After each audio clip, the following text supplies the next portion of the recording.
to go. Yep. Okay, well, good morning, folks. Can everybody hear me? Can you hear me back here? Okay. My name is Greg Roberts, and I have the honor and distinction of being the current owner of the Hawken shop. And the Hawken word is really bandied about in a lot of different ways.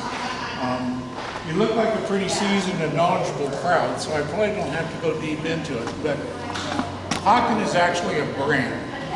Jacob and Samuel Hawken were two gentlemen that had a firearms business in St. Louis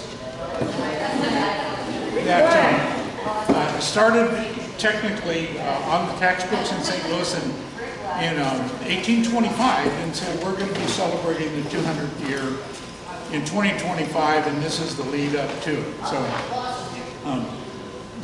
So Hawken is a brand.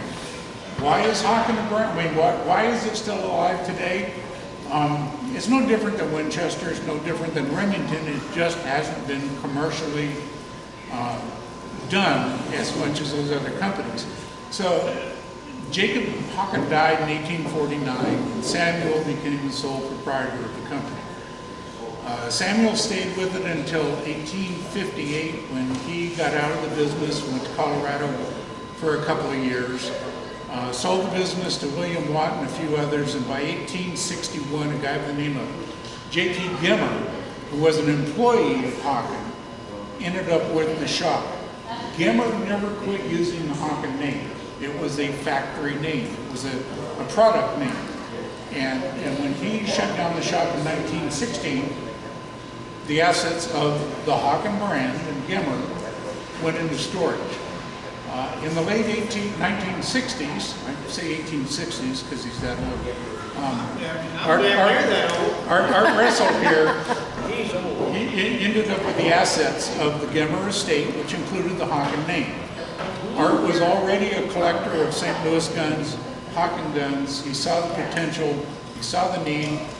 He trademarked the Hawken shop, it's a registered brand name, and reopened the Hawken shop in St. Louis.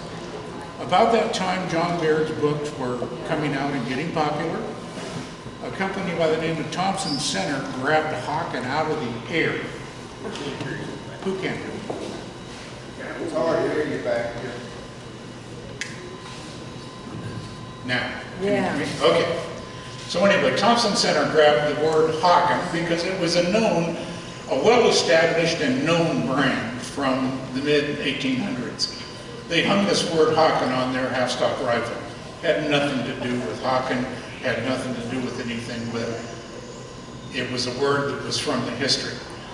About that same time, Jeremiah Johnson, the movie, came out. Jeremiah Johnson uses the word Hawken in it 4 times, and the whole thing kind of mushroomed, blossomed from there. Art did a fantastic job of putting together a classic plains rifle that we are still producing today, and we are producing under the brand, the Hawken shop. So it's a generic term, but it has some history to it. My function in it is to make sure that I can continue the legacy of the Hawken brothers, keep the name out there, keep the history out there, and we're doing that through the classic plains rifle. So that's kind of an introduction of where Hawken is today. I'm going to let Art Ressel come up here and tell you about his important part of the resurrection of the Hawken brand and the Hawken name in the 1960s.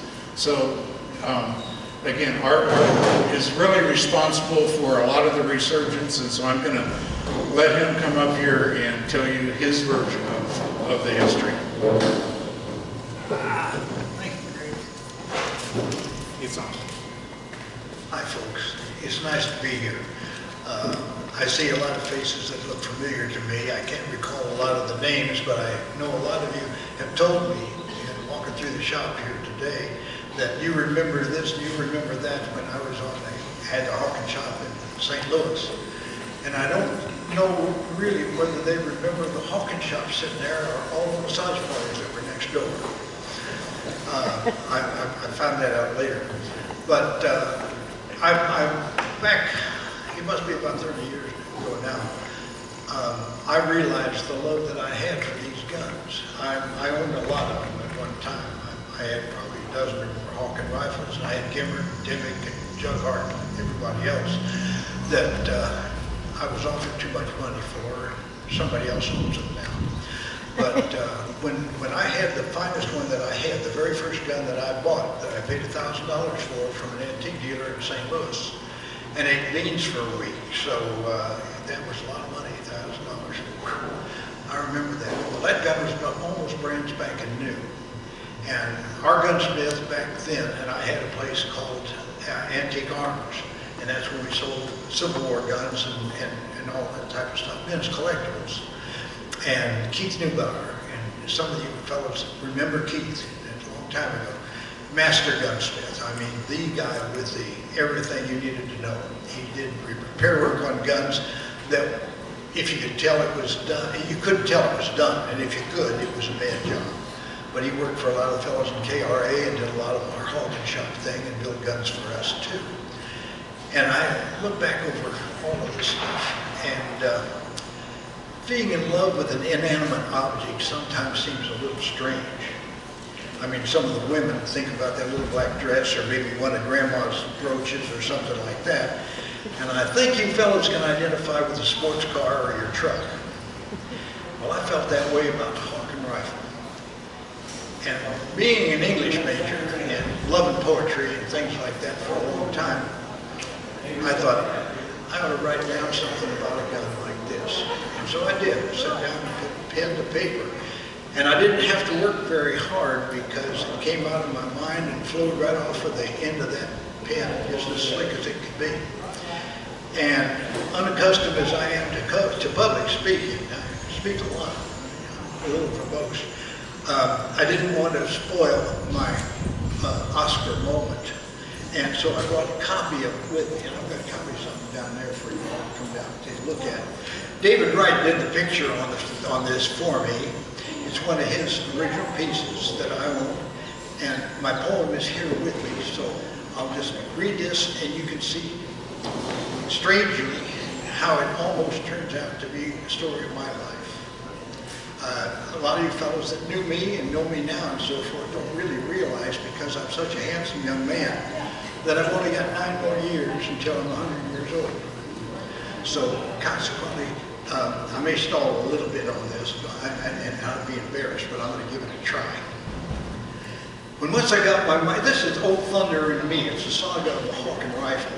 It says, when once I got my mind on straight and figured where it's at, I kicked the traces of the East with just my coat and hat.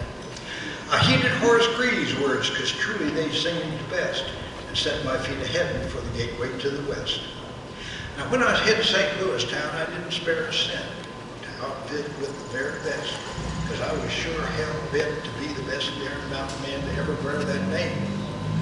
So to the Hawken gun shop eventually I came. Their rifle's reputation was a legend all its own, some gun so true and sturdy, shoot the finest ever known. So rugged and so beautiful, the best that they could make was that big bore headstock catwalk made for me by Sam and Jake. Took me barely but a week of working every way to learn that rifle in and out, because sure enough someday I'd call upon her talent in some moment of true strife, and there'd have to be that knowledge if you were to save my life. Her happy voice in times of fun would crack a cheerful sound, but her words of fear or anger would shake the holy ground. Her happy voice in times of fun would crack a cheerful, but words of fear or anger would shake the very ground. A half an inch and then some was the measure of her bore. Just to face that off, some caliber would shield you to the core. Now I perceived a friend so true should surely have a name, but a title that would tell the world that she was far from tame. Old Thunder, sure, that fit her fine. She'd answer to that call. Old Thunder would do very well, and lightning was the ball. The years were hard, but good to us. I guess we shared God's grace, because many times I nearly saw the old Grim Reaper's face. And more than once we cheated death or even upped the score from some help from the Almighty. our old thunders, mighty roar. And now my time for hunting's past. My eyes are growing weak. My voice, once loud and laughing's just a whisper when I speak. The world no longer knows us, old thunder and your friend, and I fear the times we once knew have come sadly to an end. I don't regret the things I've done, and Lord knows that's the key. And I sure ain't one to ask for much. I've always earned my keep. So please, dear God, do grant me when I hear the angel's song and face the happy hunting ground, let old thunder come along.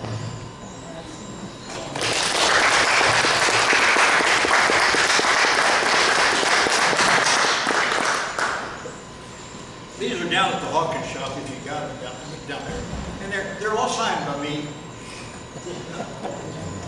Okay, so getting back to the Hawken history, and not just the current history, I'm going to introduce Bob Woodfill, who is an absolute expert, a very knowledgeable gentleman on the Hawken Rifle. He's been dealing with them for a few of his years, maybe 60 or more. And he's got a beautiful display down in the Hawken shop. We've got 23 guns down there that Bob has put together, recreating guns, known guns from history. And so we invite you to come down and take a look at those. And tomorrow we're going to have a special shoot down on the range with 4 of the guns that Bob built to kind of commemorate the movement west of the guns. He's got a beautiful shipping crate and 4, I'm going to say, virgin guns that are going to be shot for the first time. So that's going to happen tomorrow at the range. But today, for more history on the Hawken gun, this is Bob, a prolific rider, has been with muzzle blast, excuse me, for years. And so Bob, you want to stay sitting down and talk? No, I stand. Okay, all right. So here's Bob. Thank you, Greg. I'm honored to be on this stadium. I'm in this stage with Greg Roberts and Art Ressel. I just had to run out. These gentlemen have carried the Hawken saga for over 60 years. Art brought it from no knowledge, and now Greg is offering kits. And I can think of no 2 more men that have done more for the Hawken than these men have during the last 60 years, except maybe Dinglehofer. Any of you guys know who Dinglehofer is? Oh, come on. Who's Dinglehofer? John Beard wrote the first Hawken book. Can you hear me, man? Oh, okay. Those were exciting days back in those days, and Art Ressel can tell you, we had original Hawken rifles to look at, brought them down to Friendship. We took them apart, measured them, looked at them, photographed them, and if you wanted to buy one, you could buy one for $4,000 or $5,000. Yeah, those were the days. Those were the days. And through the years, we really appreciate you gentlemen that have the interest and have developed Hawken kits and things of this variety to carry this on. You got a watch there. Give me a signal when I'm 5 minutes from being done. Okay. I didn't say throw me out. I said give me a signal. Well, I want to tell you a little more about the Hawken history. The Hawken family came to the United States in 1730, and they landed in Philadelphia and set up a shop in Hagerstown, Maryland. And the father and the sons ran a gun shop there for years, and there are guns that were made during that period that are available.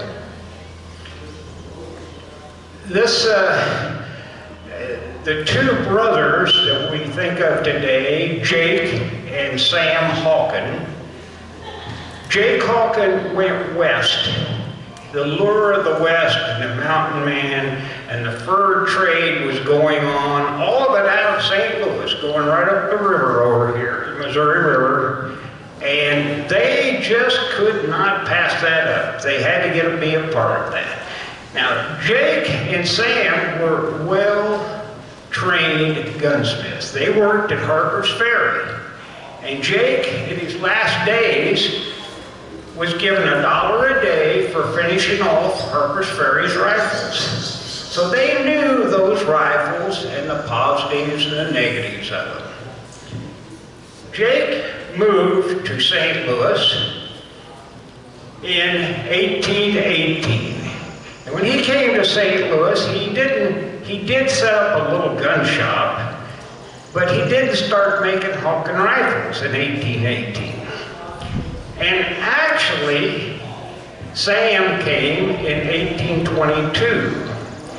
And the first Hawken rifle, which would be J&S Hawken Rifle, serial number 1, I wish they'd have marked it,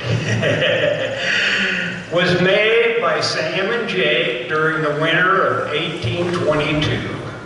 And it was made from General Ashley. And you all know who General Ashley is. You know what a rendezvous is. No rendezvous, okay. Fur trade. Indians, okay. General Ashley was an entrepreneur and he wanted to set up a trading post on the Missouri River. So he posted an ad in the local newspaper for 100 men to join him for 2 years to extend themselves to the upper Missouri, which goes way up into South Dakota, North Dakota, and then tapers back into Wyoming. To come with him for 2 years. And when he went up, he had a lot of battles with the Indians on the way up. They're Rickarees.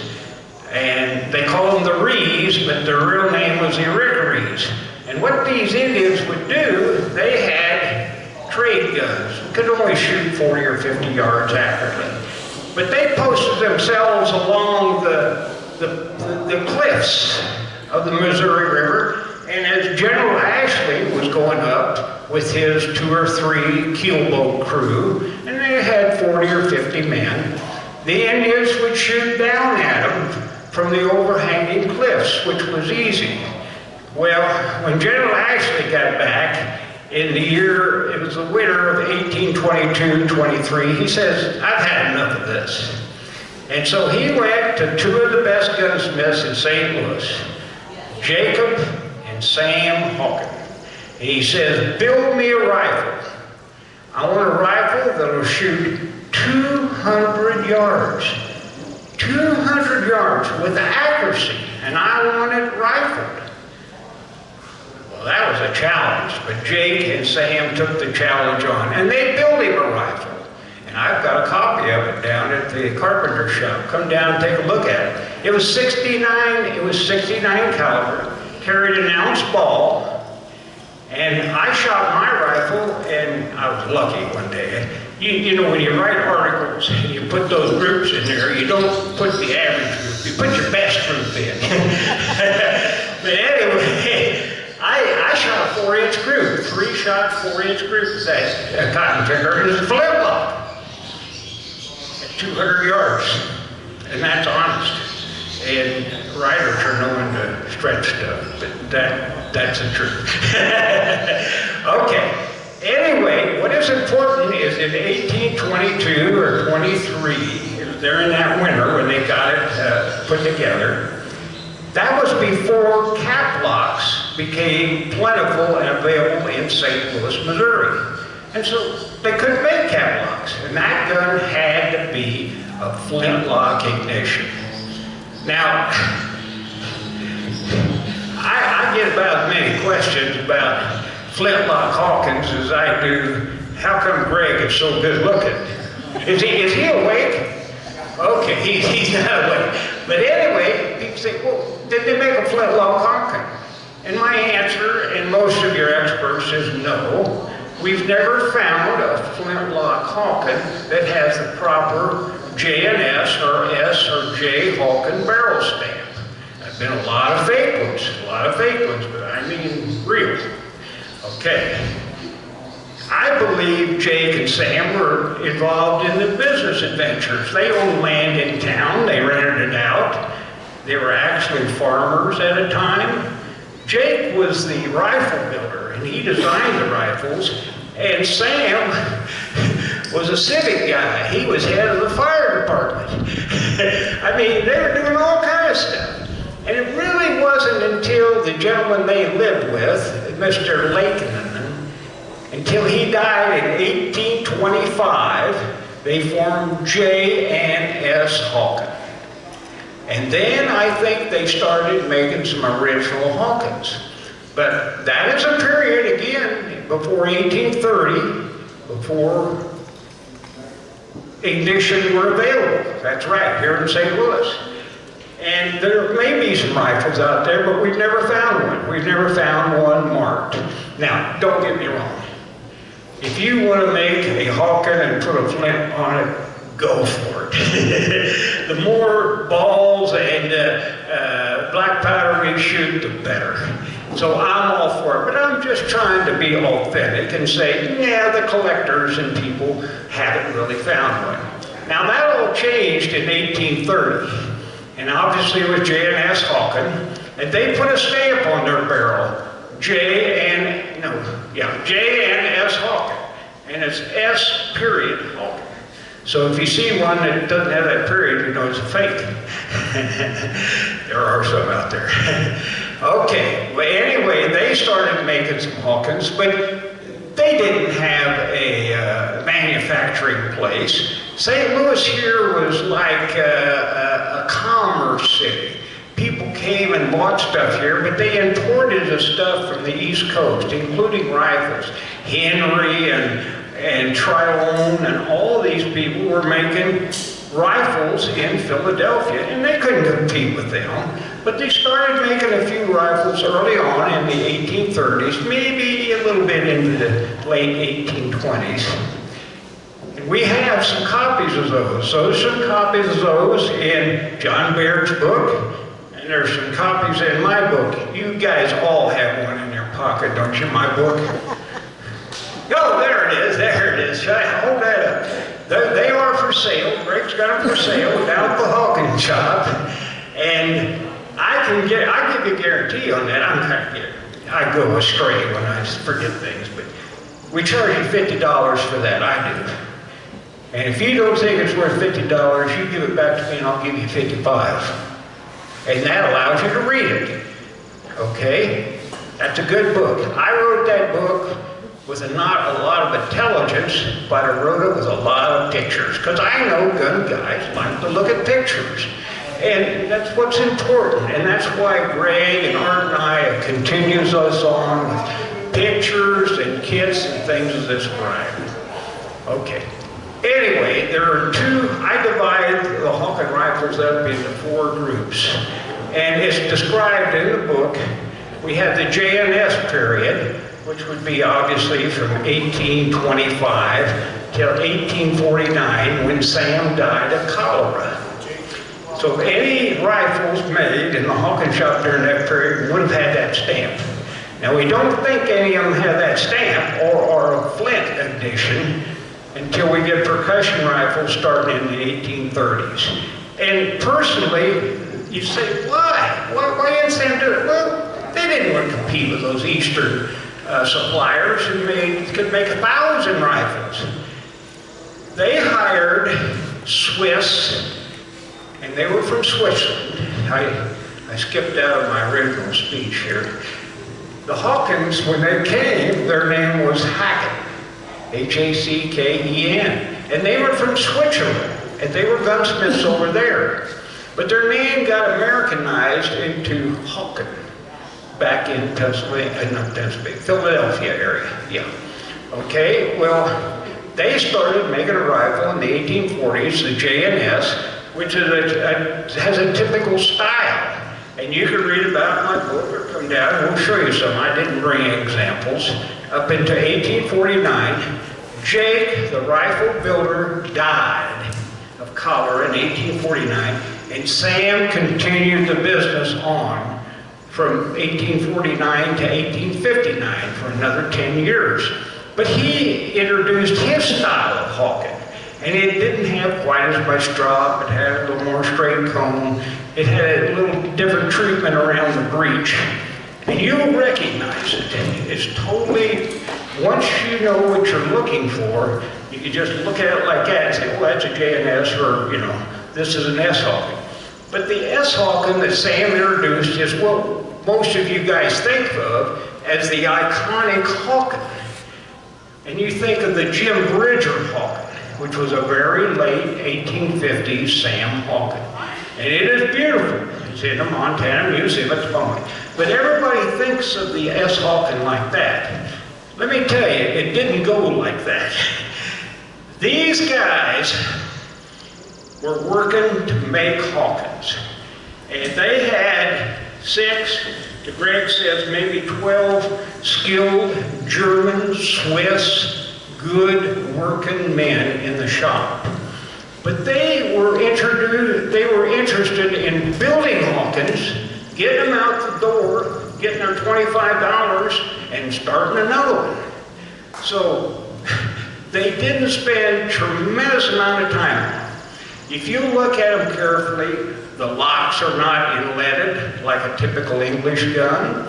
They're gouged out, but everything else fits tight.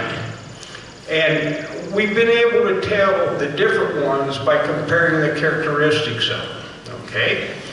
How am I doing? Okay. You want me to tell the story about the guy I went to last year or now, or wait? Okay. Anyway, I hope you buy my book, and there are some nice pictures in there. I did it as a research project. The data's there. I don't have all the answers. We don't know all the answers. But you can use that data to continue on. And I hope some bright young 22-year-old person, I don't see one here, picks it up and goes. He had them available for purchase, but when he went out of the Hawken business in the 70s, they swept the floor and sent me those. So I had these 4 Hawken kits laying there for over 40 years, and I didn't know what to do with them.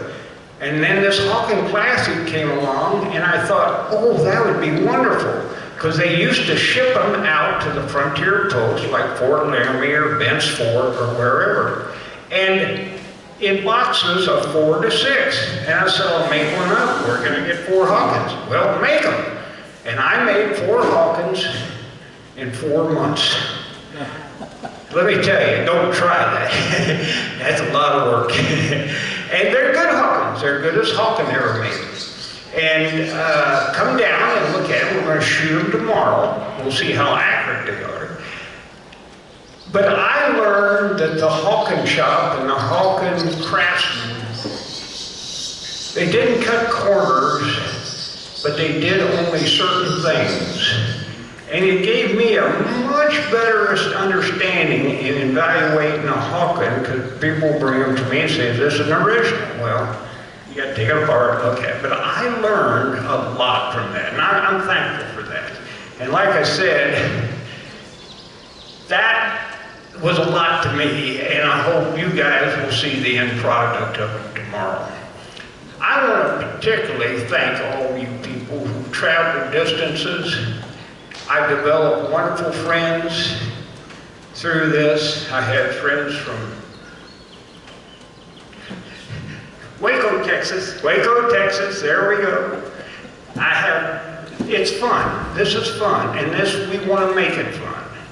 And we admit we don't know all the answers. We want you to buy a rifle. I want you to get a rifle, play with the rifle. If it doesn't look like a Hawken, I don't care. But keep working your way up. And so that's kind of the message I present today. I'm honored to be on this stage with Greg and Art Ressel. Bob Point over here has been extremely helpful in helping us get organized and all this. And I really want to congratulate the Gamer Gun Club, who bared the responsibility of all the tasks here. And they worked hard, I know they have. And we've tried to honor 4 of them tomorrow by letting them shoot these new Hawkens.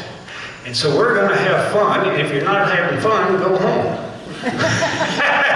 But you're here. And, I could ramble on all day. And you're tired, you need to get out of here probably. But that's what I've got to say. Come and watch us tomorrow at 10:30, right, Bob?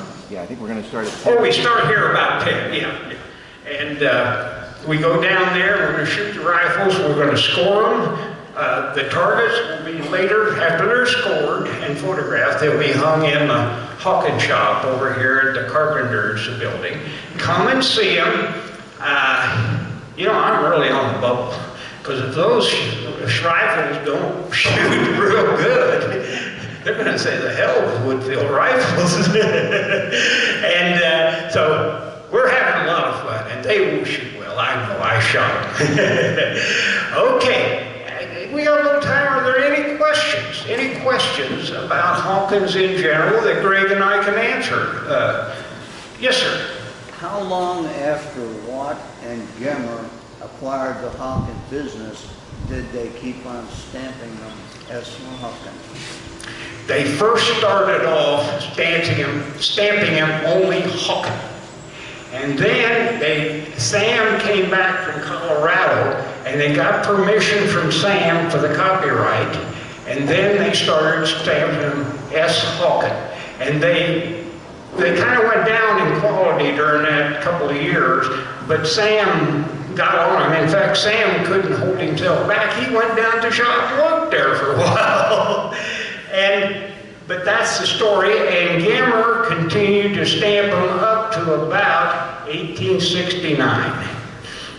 Civil War, all that, and cartridge guns were in, but there are several Hawkens that are late period Hawkens. I classify them as Gemmer-made S Hawkens, because they were stamped S Hawken, and they are some of the more pristine ones you can find, because they're, you know, haven't been out there to the frontier, and they were available.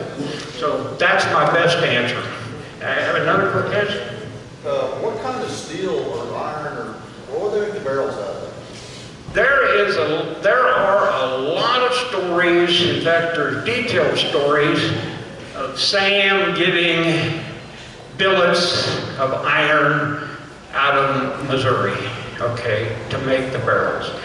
And when I was a kid, I was told that the Hawken barrels always shot so good because they were made of Missouri steel, and they had a resonance to them, and they were perfect. Well, I believed a lot of that for a lot of years, but I don't believe it anymore. Now, some of the early ones were, yes sir, they were made out of that. Hawken, we have early J and S Hawken rifles that were made with barrels imported from the East, Remington even. And so they haven't got time to be forging barrels. Now you can buy a barrel for $1.25 from Philadelphia, buy it, and they were doing the same thing you're doing. They were kit guns. They got the locks from half a dozen different lock makers. They put them together. Yeah, they didn't have a stock duplicator, but they made their stocks very close, and they put them together and sold them. And so the answer to that is, I think some of the early ones were, I don't have a lot of knowledge about that. You'd ask Art Russell, he would know. But the later ones, and even later ones, and completely up through Gemmer, were bought in stocks from Eastern sources. Okay? Thank you. Any other questions? Yes. Yes, sir. The calibers. Calibers. What did they make? Small? Yes, they made a variety of calibers. Now, in John Beard's book, he basically calls the calibers less than 50 as squirrel guns. They made several types for the application. The squirrel guns were made for the Missouri trade right here in St. Louis, and they were up to 49 caliber down to 36, and they used them for squirrel hunting, rabbit hunting, deer, whatever. The real guns that we think of as the iconic Hawkens are the heavy-barreled, larger caliber, 50 to 62 caliber, that were made for explorers and people going west. Because you needed a bigger caliber gun because the animals out there are bigger, not counting the Indians. And another thing most people don't realize, I lived in Wyoming a long time, The wind out there, you shoot a 36 caliber, it goes like that. You needed a 50 caliber or better to buck the wind. And so the answer is they made both. They made some for here, they're Squirrel Rifles, and Bob Browner and Grimes have some examples of them up there. I've chosen not to make any, you can't do everything, but that's why they did make them. So you say, did Hawken make 36 caliber? Yeah, they did, but they're not the plains rifle that we think of. So, yeah. Any other questions? Yes, sir. So if you had the iconic Hawken rifle now in the original, what's it worth? Well, I think the original one you have, Jim Gordon out in Santa Fe is a big purchaser for original ones, and he has a wonderful collection out there. I don't see an original one being sold for less than $25,000. And ones like the Medina Hawken, which have provenance and history to it, are valued at over $200,000. And fortunately, we have examples of both. Come on down and see them. Now, they're not the original ones, but I handled the original ones, and I made a copy as best I could do. So you can kind of get an example. Now, on that subject, let me add another tidbit. I think that your modern kit or reproduction rifles from a high-quality builder like Bob Browner or somebody that's ready are a good investment. If you had a $25,000 rifle, would you shoot it? Originally? No, you wouldn't shoot it. You'd hang it on the wall, stick it in there. So you got $25,000. You might as well buy a $25,000 worth of earmuffs and put them in there. It wouldn't make any difference. Get a reproduction rifle that's a copy of the original. You can take it, you can hunt, you can show it, you can be proud of it, you can pass it down to your son or your grandson. And Art, who is a professional appraiser, has watched these through the years. And if you get one from a good maker, they're going up in value. Yeah, you got to put a little money in them to start with, but yeah, I think it's a good investment. And so I personally recommend people like these two gentlemen here from Waco. They have Bob Browner, S Hawken Rifles. And yeah, they paid a couple of bucks for them, but those rifles are going to be in a couple of years worth twice as much, and so forth and so on. So I think that's where the action is. That's where the action is. And you'll have to come back late on Friday. Bob over here gave me a prime talking time, Friday at 2:30 or something like that. No, I'm just kidding, Bob. And I'm going to talk about the future of Hawken Rifles and what's going on now. But let me tell you, I talked with Carol Ripplinger, who is the head of Track of the Wolf. And most of you gentlemen and ladies have purchased parts from there.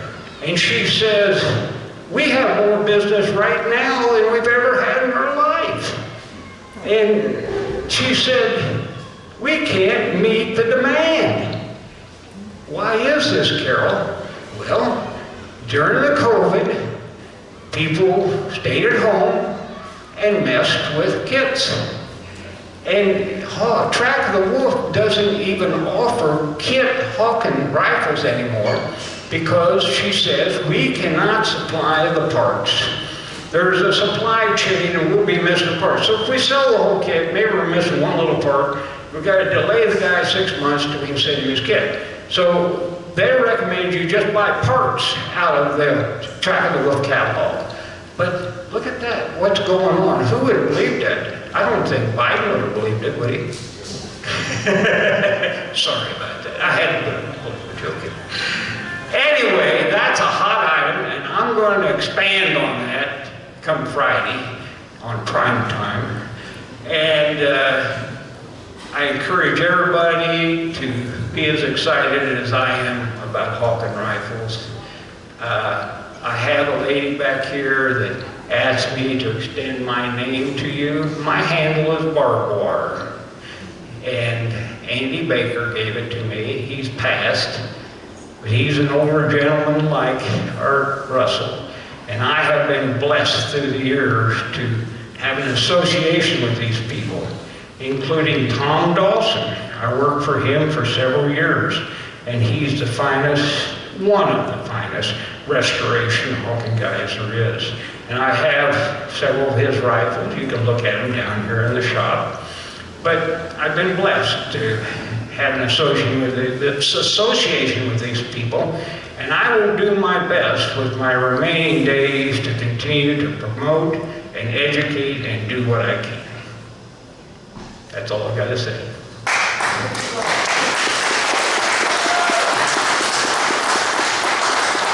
Thank you, Bob.